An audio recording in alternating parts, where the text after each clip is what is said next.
শান্তিপুরের দিকে চোখ রাখতে হচ্ছে। ভোটমুখী বাংলায় শান্তিপুরের মণ্ডপে ঢুকে প্রতিমা চুরির চেষ্টা, স্থানীয়দের তৎপরতায় চুরি যায়নি মূর্তি, পালিয়ে যান যুবক। ঘটনায় লেগেছে রাজনৈতিক লং।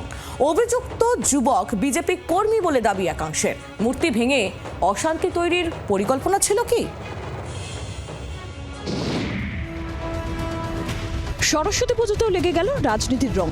নদিয়ার শান্তিপুরের রানাঘাটে সরস্বতী পুজোর মণ্ডপ থেকে প্রতিমা চুরির চেষ্টার অভিযোগে শোরগোল। ঘটনার সূত্রপাত বেলঘড়ি 1 নম্বর পঞ্চায়েত মহিলা পরিচালিত ক্লাবে সরস্বতী পুজোকে ঘিরে।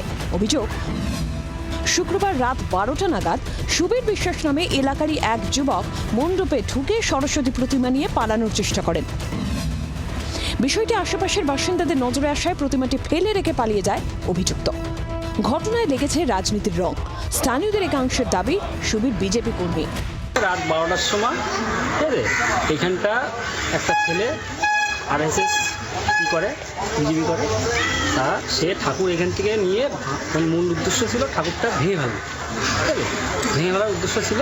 ঠাকুরটা নিয়ে যাচ্ছিল, আমরা বাড়ির সবাই দেখে ধাওয়া দিই, তো সময় পালায়। মহিলারা মিলে পুজো করেছি ছেলেপিলের জন্য, যে কে কোথায় যাবে না যাবে, আমরা এখানে এক জায়গায় মিলে পুজো করি। তারপর শুনছি যে ছেলেটা নাকি ঠাকুরটা ভেঙে দেওয়ার জন্য করছিল, ভাঙতে চেয়েছিল। ও বলছে না কুকুর তাড়ানোর জন্য আমরা এসেছিলাম। তারপর তুই পালাবি কিসের জন্য? তাহলে কুকুর তাড়ানোর জন্য এসেছিল। তাহলে দাঁড়িয়ে থেকে সে বলতে পারতো যে না আমরা কুকুর তাড়িয়েছি, সে দৌড়ে চলে গেল কেন? তাহলে ঘটনায় বিজেপিকে নিশানা করতে ছাড়েনি ঘাসফুল। তার উদ্দেশ্য হয়তো ছিল মূর্তিটি ভাঙার, হাতে নাতে তিনি ধরা পড়ে গেছেন। আসল উদ্দেশ্য হচ্ছে আগামীকাল পশ্চিমবঙ্গের বিরোধী দলনেতা আসছেন ফুলিয়াতে, তার আগে একটু হিন্দু মুসলিম করতে হবে, সেই উদ্দেশ্যে এটা করা। যদিও বিজেপির তরফে ঘটনার সঙ্গে দলের কোনো যোগসূত্র থাকার কথা অস্বীকার করা হয়েছে।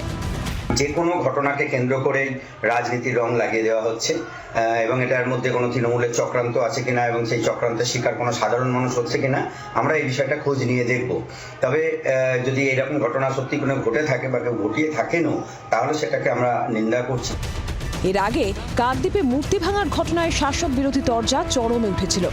হিন্দুদের হোমল্যান্ড পশ্চিমবাংলায় হিন্দুদের পিছন থেকে ছুরি মারছেন, মা কালীকে প্রিজন ভ্যানে তুলেছেন। এর ক্ষমা নাই, ক্ষমা নাই, ক্ষমা নাই। ধর্মীয় ভাবাবেগে বিকৃত প্রচার করে প্ররোচনা দেওয়ার চেষ্টা। মা কালীর মূর্তি কিভাবে বিঘ্নিত হয়েছিল সবাই জানেন।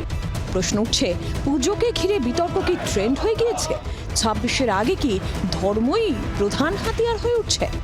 বিশ্বজিৎ মিত্রের রিপোর্ট, জি 24 ঘন্টা। বাংলার আওয়াজ, বাঙালির আবেগ, জি 24 ঘন্টা।